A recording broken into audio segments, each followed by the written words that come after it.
Хей за сайн байцгаана уу. Өнөөдрийн дугаараар өмнөх дугаарыг үргэлжлэл болох эрүүл хоолтын зөвлөмжүүдийн номоос үргэлжлүүлж ярина. Тэгэхээр энэ дугаар дээр болохоор номны гол санаануудыг хооллолтой холбоотой зөвлөмжүүдийг хүргэнэ. Тэгээд бас би энэ зөв номыг уншиж байхдаа нэлээд олон энэ гол санаануудыг хараад анзаарч байгаагүй олон зүйлийг сурч мэдэж авсан. Тэгээд тийм болохоор таачсан олон чухал ойлголтуудыг эрүүл хооллолтой холбоотой болон биеийн эрүүл мэндтэй холбоотой зөндөө олон чухал ойлголтуудыг ойлгож авна гэж найдаж байна. За тэгээд хэдүүлээ шууд бичлэгтээ орцгоё.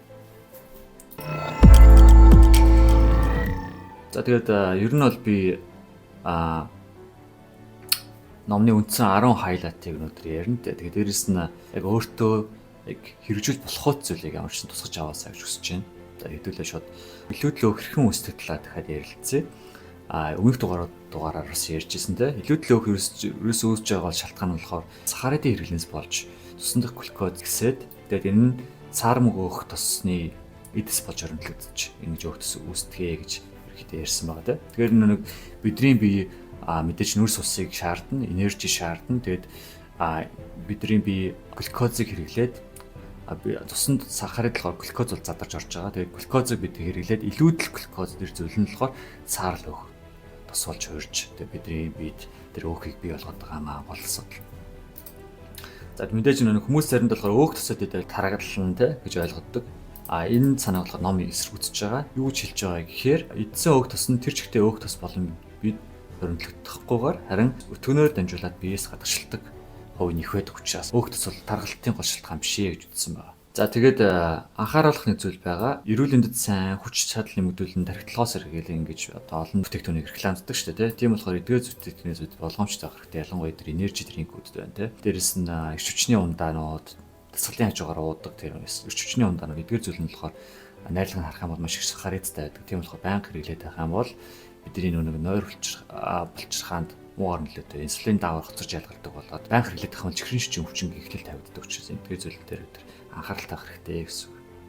Дараагийн слайд руу орцгоо. Тэгээд слайдаа би ингээд уншаад яриад явна. Тэгэнгүүт та бас хажуугаар давхар уншаад явж байгаа шүү. За эхний гол хайлайт гол санаа болохоор сахарид бол царгалтын гол одоо ганц шалтгаан гэж байгаа. Тэгээд сая ярьцлаа те. Тэгэхээр одоо хичнээн их тостой шарсан мах эсвэл загас идлээ таргалахгүй харин будаа идэл таргалнаа гэсэн үг гэж байгаа байхгүй. Тийм болохоор бид чихэр амттан ундаа талах гомингийн төрлийн хүнсээс авах сахарын хэмжээг бууруулах шаардлагатай юм аа. Энэ нь болохоор бид тостой шарсан зүйл идэх тахан сайн гэсэн үг биш. Бид тостой шарсан зүйл хүний эрүүл мэндэд тийм сайн зүйл биш байгаа. Гол санаа нь болохоор бидний одоо хязгаарлах ёстой зүйл нь болохоор цагаан будаа тий цагаан талах тий цагаан гурилаар хийсэн гом. Ер нь яагаад би цагаан гэж хэлж байгаа гэхээр альва тэр гурил дүүлтрэлийн процесс боловсролтонд орж цагаан дээд зэргийн одоо гурил болох тусмаа л эслэгээ алдаад бич хурдан шингэх одоо байдлаар шин чанарлаа шилждэг гэсэн. Ингэснээрээ бидний биед хурдан өөх төсийг хоригдлох нөхцөлийг бүрдүүлдэг юм аа. Тийм болохоор өндөр анхаарах хэрэгтэй. Тэгээд бас гайхшиж магадгүй. Ягаад будаа талах гомын эдгээр зүйл нь тархалын шалтгаан болоод байгаа юм бэ гэвэл энэ чинь дотроо сахарыг дагуулдаг байхгүй юу? Одоо бүх төрлийн талах байгаа. За ялангуяа цагаан талах, тэгээ цагаан гурил эдгээр зүйл нь нарийн боо эдгээр зүйл нь сахарыг дагуулт юм аа. Тэгвэл сахарыг дамтагдахгүй шүү дээ гэж болно шүү дээ. Энэ нь болохоор дотроо сахарын нэг төрөл болох полисахарид гэдэг зүйлийг агуулдаг. Полисахарид гэдэг нь болохоор дотроо маш олон сахаридын молекулс бүрдсэн сахаридын нэг төрлөө гэж ойлгож байна. Тийм болохоор бидэнд дамтагддаггүй гэсэн үг. За тэгээд үйлдвэрлэлийн процессд ороод илүү цагаан дээд гурил болох тусмаа л полисахарын шин чанар нь алдагдаад бид илүү хурдан шингэх боломжтой болдог гэсэн үгээ. Тийм болохоор тэр зүйлээс хязгаарлах хэрэгтэй байгаамаа. За илүү эрүүл сонголтуудыг би бас хэлж өгье. Эрүүл сонголт нь юу гэдэг? Будооны оронд гурвалжин будаа болно шүү дээ. Тэгээ хүц будаа гэж болно те. Талхны оронд 2 дахь гурилаар хийсэн гурил талах байж болно. Бүхэл бүрийн талах байж болно те. Паста гомонгийн оронд бүхэл бүрийн гомон байж болно. Эдгээр зүйл нь болохоор илүү яг үйлдвэрлэлийн процесс хит их ороагүй учраас полисахарид шин чанар агуулж идэг. Тэгээд эдэнгүүт мэдээж сахарын хэмжээ бидэх сахарын хэмжээ өснө. Гэхдээ арай айжмаар өснө гэсэн. Айжмаар өсөд айжмаар сахарын хэмжээ буурдаг. Биес инсулин даваар ялгарч байгаа учраас айжмаар өсөд айжмаар буурна гэсэн. Тийм болохоор арай илүү бид эрэг нөлөөтэй гэсэн. Цагаан талах юм бол. За хоёр дахь гол санааг ярьцаа тийм. Илчлэг болон таргалт хоорондоо хамааралгүй. Энэ дээр болохоор өөр нэг ярих зүйл нь болохоор илчлэгийн онлыг баримтлагчид гэж хүмүүс байдаг байгаа. Энэ юу ямар хүмүүс вэ гэдэг гэхээр таны зарцуулж байгаа одоо илчлэг жишээлх юм бол 2000 ккал байлаа гэж өдөрт. Тэгвэл та 2500 ккал идчих юм бол тэр үл зөрүүн дээр байгаа 500 кcal орчим өг тусалж хоригдлогдана гэж үздэг. Макито зинжир эрдэмтэн болохоор шууд ингээд 500 кcal нь өг тусалж хоригдлогдана гэж хэлчихэр тийм хүний бие махбодын биохим тийм хэлбэр зүйл биш ээ. Ягаад гэвэл өг тусалдлыг үнэн бүтгэнээр дамжуулж гадагшлнаа гэж үзэж байгаа байхгүй. Тийм болохоор ерөн тархалтын гол шалтгаан сахарид гэж үзсэн байна. За тэгээд энэ Макито зинжир эрдэмтний ярьж байгаа сахарид гол шалтгаан гэдэг дэмжсэн 2 судалгаа байд юм байна л да. 2023 онд гарсан Cell Metabolism гэдэг судалгаа байдаг. 2022 онд гарсан Journal of Nutrition гарсан судалгаа байдаг. За энэ 2 судалгаа хэдүүлээ ямар судалгаа байдгийг үзцгээе те. Cell Metabolism гэдэг судалгаанд болохоор 2 төрлийн хоолны одоо дэглэмтэй хүмүүсийг харин найчилсан чихрэн калориктэй хоолны дэглэм баримтлагсад болон чихэрхүү калориктэй хоолны дэглэм баримтлагсад хоёрыг харьцуулсан байгаа байхгүй. За тэгээд чихэрхүү хоолны дэглэм барьжсэн оролцогчид өг тус хоригдлох нь багатай байсан гэж судалгааны үр дүн гарсан байна. За тэгээд 2022 оны Journal of Nutrition гарсан судалгаагаар болохоор чихрэн калори хасаад уурга нийлмэл нөөцөөс агуулсан хоол хүнсийг 12-7 хоногийн турш хэрэглэхэд өөхлөлт нэлээдгүй хэмжээгээр багасч байсан гэдэг тийм судалгааны үр дүн гарсан байна. Тийм болохоор Макито эрдэмтний эзэж байгаа энэ зүйл бол үнэний магадлал өндөртэй гэсэн. За мэдээж гэхдээ дан ганц эсэн чихрийн дараалтын шалтгаан бол эсвэл баталсан судалгаа байхгүй. Калорийн илүүдэл, хөдөлгөөний дутагдал, генетик гэх олон хүчин зүйл нөлөөлж болно. За дараагийн хайлайт сайн тусны талаар ярих чинь. Бидний биеийн эдсийг бүрхэж байгаа мембран тосноос бүрдэж байгаа. Тийм учраас чанар сайтай тос хэрэглэх нь эрүүл мэндэд сайн. Жишээлбэл оливын тос, хоньны төслийн тос гэх мэт. Тэгэд ялангуяа бид наран цэцгийн тосыг баг хэрэглэх нь зүйтэй. Үүний оронд бид оливын тос, хоньны төслийн тос сайн хэрэглэж авах хэрэгтэй гэсэн. Яг л энэ болохоор ямар нэгэн транс тос агуулаагүй. Дээрээс нь ханаагаа тусаж учраас бид хүний биед эрүүл мэндэд сайн байдаг. Тэгэд ялангуяа өглөөгөр бид cereal, obvious ч юм уу те идүү сайн ойлгодог шүү дээ. Гэхдээ өглөөгөр бид төсөөж явах ялгаруулж авах хэрэгтэй.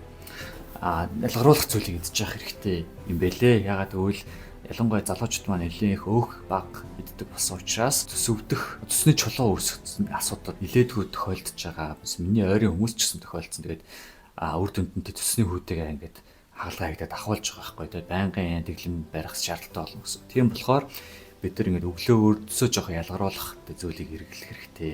Төс нь болохоор тэр тосыг бид орчиж чадсан тосыг задлах зорилттой байгаа шүү дээ. Тийм болохоор бид ямар эрүүл зүйлийг хэрэгжүүлж болох вэ гэхээр за хоньны төсөөллийн тос байхгүй маа гэхэд ядаж 80%-ийн тослогтой цэцгийн тосыг те хэрчээд хариулын дагуун дээр ингээд сайхан халаагаад дээрэс нь өндөг хийгээд ч юм уу те өндөгтэй халаад ч юм уу ямар нэгэн байдлаар эсвэл ингээд халбах шар тос байдаг шүү дээ. Энэ зүйлийг ингээд баг зэрэг усан найруулаад дуудаг ч юм уу энэ төсөө ялгаруулах зүйлийг хэрэгжилж явах хэрэгтэй байна. Тэгэхгүй болохоор ингээд ялангуяа залуу хүмүүст өөх идэхгүйгээс болоод сүвддэг, төсний чулуу үүсэх асуудал их болж байгаа шүү. За тэгээд дараагийн гол санаа руу орцгоё. За дараагийн гол санаа болохоор холестерин талаар байгаа. За холестерин бид нар бас жоо муу гэж боддог шүү дээ. Бид муу, ер нь холестеринтэй хоол дэмий муу гэж заримдаа тэгээд бодох тохиолдол байдаг. Тэгвэл холестерин гэж яг юу юм бэ гэдэг талаар хэлээ үзтээ. Холестерин гэдэг нь болохоор таны биеийн ерөөсөө эдсийг бүрхэж байгаа лааш хэлбэртэй тослог бодисыг хэлж байгаа юм аа. Холестерин ихэнх хэсгийг буюу 80% нь илэг өөрөө бий болгож яадаг. Өөрөө үйлдвэрлэж яадаг гэсэн үг. Тэр үлдсэн хэсэг нь болохоор амьтны гаралтай бүтээгдэхүүн болох мах өндөг сүүсгэн бүтээгдэхүүн гэх мэт зүйлээс бий болж яадаг. За тэгээд холестерины ач холбогдол нь болохоор ерөөсөө таны биеийн эдс гормон, биеийн эсэх гормон, амин дэм үйлдвэрлэх зайлшгүй шаардлагатай өглөх бодис юм аа.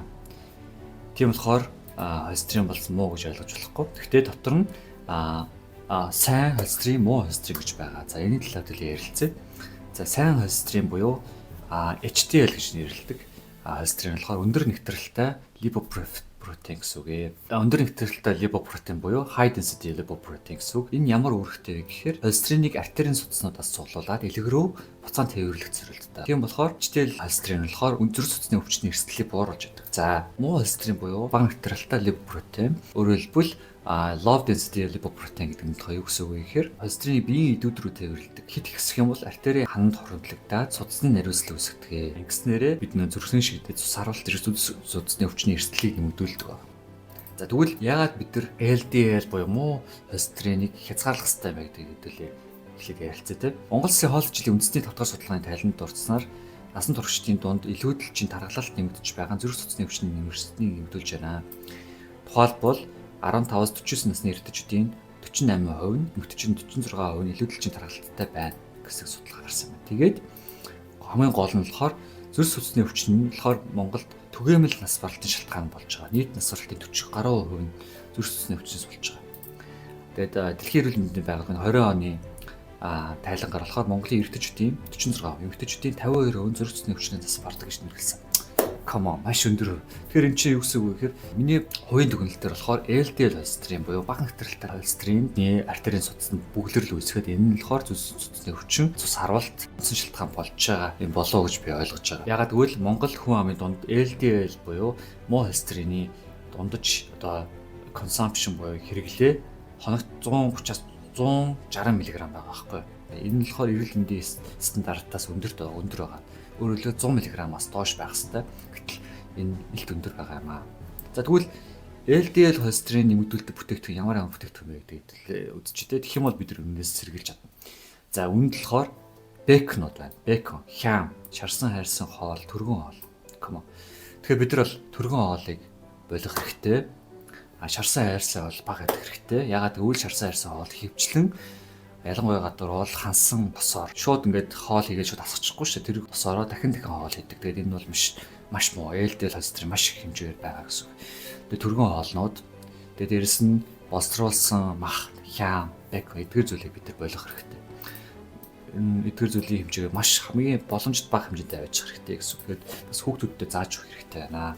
Тэгэхгүй бол энэ мэдлэггүйгээсээ болоод эрүүл мэндээр охирох тохиолдол шууд хохирохгүй ч гэсэн яваанда хор тавдрын зүрх судасны өвчний үндэс суурь болж байгааг ойлгох хэрэгтэй шүү. За тэгээд HDL холестерин буюу нэг бидний биес артерийн судаснаас холестеринуудыг буцаад илэг рүү цуглуулдаг сайн холестеринтэй хүнсний юу вэ гэхээр загаснууд байна те. Загасны сардин загас, тунаа загас, хулд загас, буйлс, хушиг, майланга өр, чаа өр, овёс, буурц, оливын тус, хоньны сүүл, арва шош, ванду, авокадо гэх мэт зүйлс байна. Ялангуяа Монголд бол хэрвээ та оливын тус байнга авч чадахгүй бол ядаж хоньны сүүл аваад хоньны сүүлээ ирчээд хоолоо хэрэгтэй гэсэн үг.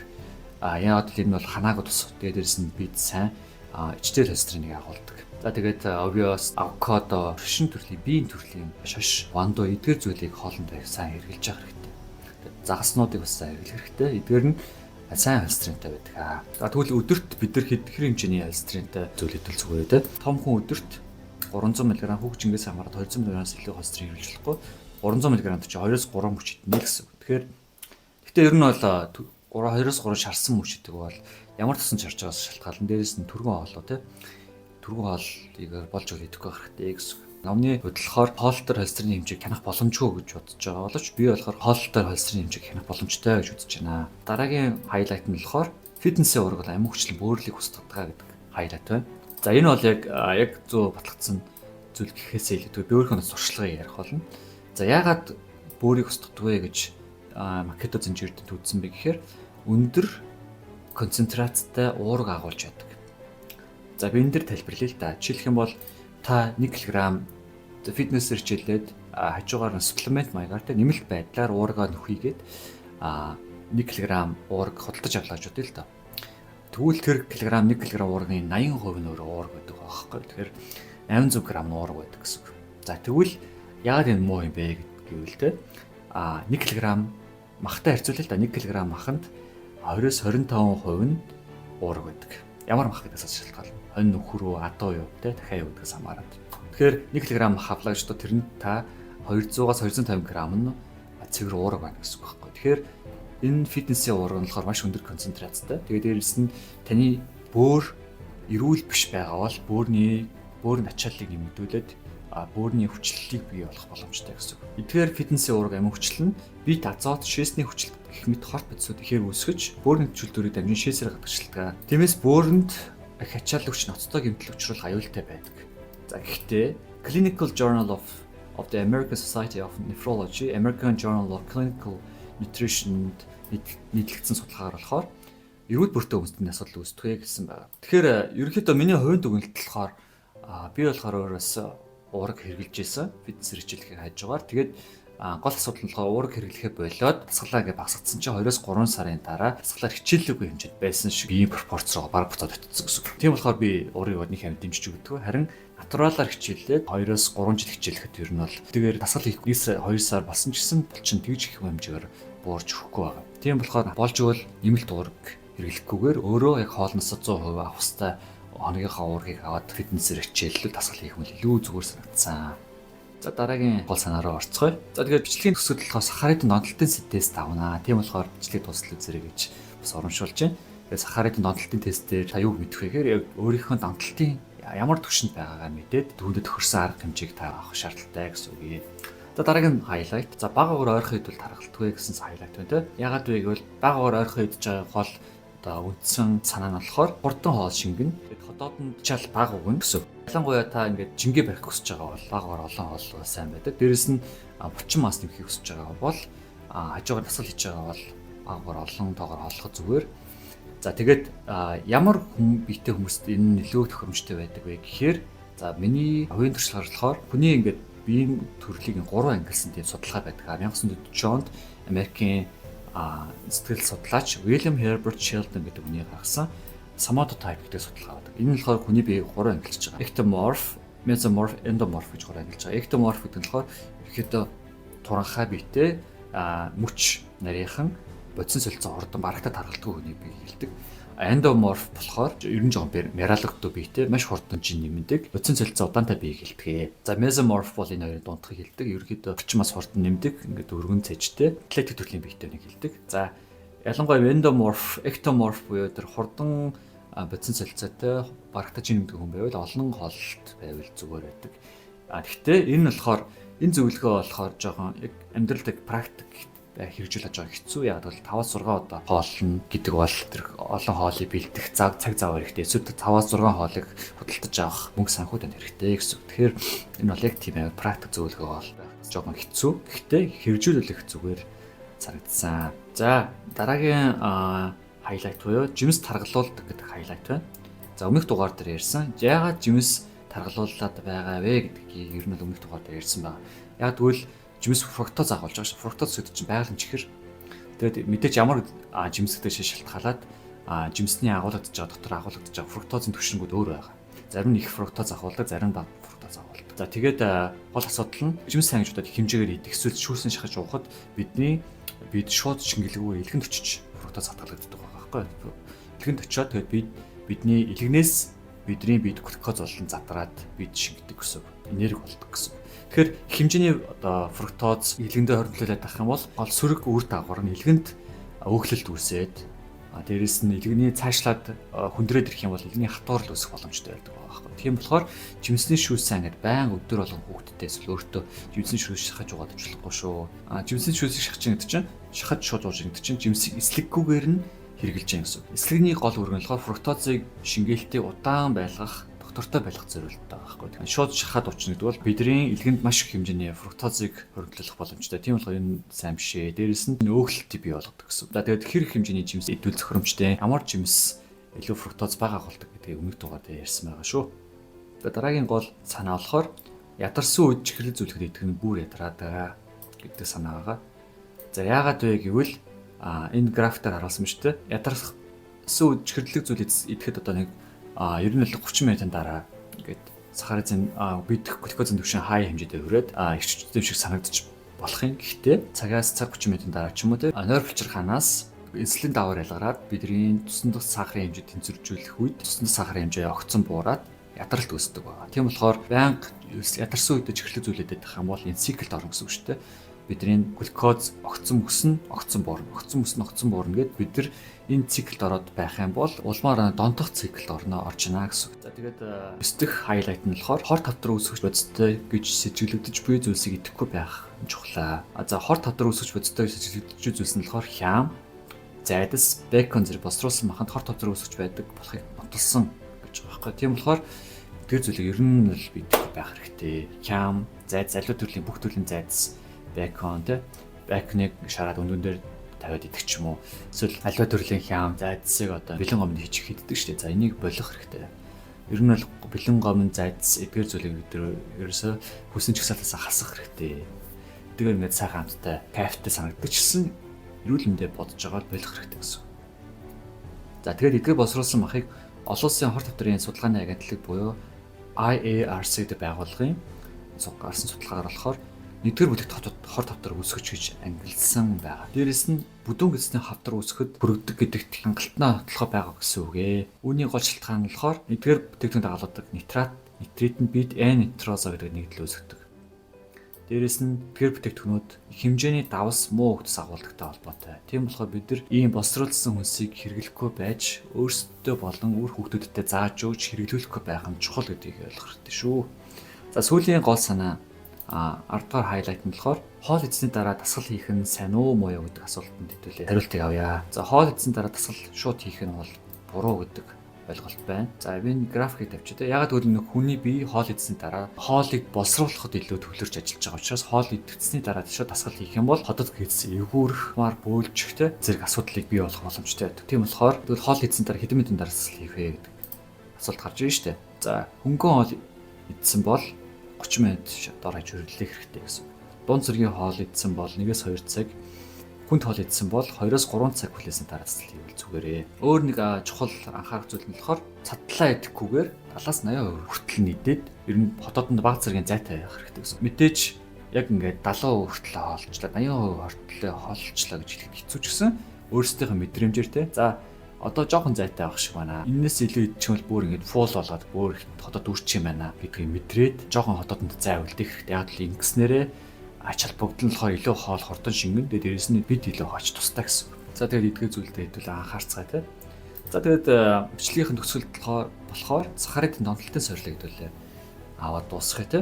Би ингээд 10-аас 1-ээс 10 асуулт асуусан. Тэгээд та хэдэн удаа тийм гэж хариулж байгаагаа тоолоод түүн дээр үндэслээд таны донтолтын түвшин гарч ирнэ гэсэн. За хэдүүлээ шууд донтолтын сорилтоо орцгоо те. Би ингээд асуултуудыг уншаад явах болно. Та хэдэн удаа тийм гэж хэлж чад тоолоорой. Өглөөний ундаа сайтар уусан боловч өдрийн хоолны өмнө гэж сүлсдэгөө. Өглөөний ундаа сайтар уусан боловч өдрийн хоолны өмнө гэж сүлсдэг. Тийм үгүй. Junk food болон амттай зүйлс идэж эхлэхээр болоход хэцүү байдаг. Junk food болон амттай зүйлс идэж эхлэхээр болоход хэцүү байдаг. Тийм үгүй. За хоол идсэний дараа ч гэсэн заримдаа сэтгэл ханддаг. Тийм үгүй. Идэх юм харах болон үнэртэхээр идмээр болдог. За тийм үгүй. Гэл зүлсээгүй ирнэ унтахын өмнө мэдмээр болдог. Тийм үгүй. Яасан ч гэсэн унтахын өмнө мэдмээр болдог. Тийм үгүй. Хэтрүүлэн эзсний дараа нэг л бие хүн дөргөөд байдаг. Тийм үгүй. Өдрийн хоолны дараа өөрийн эрэхгүйд ядрах гэж зүлсэн төрж төрдөг. Тийм үгүй. Гэц дүрсэн хэрнэл үргэлжлүүлэн эзчдэг тохиолдол бий. Тийм үгүй. Хоолны тэглэн бариад жин нэмсэн тохиолдол бий. Тийм үгүй. За тэгээд хэрэв та бичлэг үзэж байгаа шууд энэ асуултуудыг уншаад бас хийх боломжтой шүү. За хэдэн удаа тийм гэж тэтгэлсэн нэ. Тооцсон баг. За хэдүүлээ сорилын үр дүнг харцгаая. За хэрэв та 0-2 удаа тийм гэж хариулсан бол донтолт байхгүй байна гэсэн үг ээ. За тэгээд 3-4 удаа тийм гэж хариулсан бол хөнгөн зэргийн донтолттой байна. 5-7 удаа тийм гэж хариулсан бол дунд зэргийн донтолттой байна. 8-10 удаа тийм гэж хариулсан бол хүн төлбөрийн донтолттой байна. За тэгээд таны төвшин алин дээр ч гэж магадгүй одоогийн нөхцөл байдлаа мэдээд арга хэмжээ авах шаардлагатай гэсэн. Энэ дугаар дээр ярьсан 10 хайлайт буюу гол санаа таны амьдралд танд бас тус нэмэрээ өгнө гэж найдаж байна. Бас хэрэгжүүлэлт аль зүйл дээр нь илүү фокус өгөөд хэрэгжүүлэлт хийхээ таас бодож үзээрэй гэж уриалшуулж байна. Дараагийн дугаар дээр энэ унаасаа үргэлжлүүлээд сонирхолтой зүйлсийг ярих болно. Тийм болохоор дараагийн дугаар дээр уулзцаая.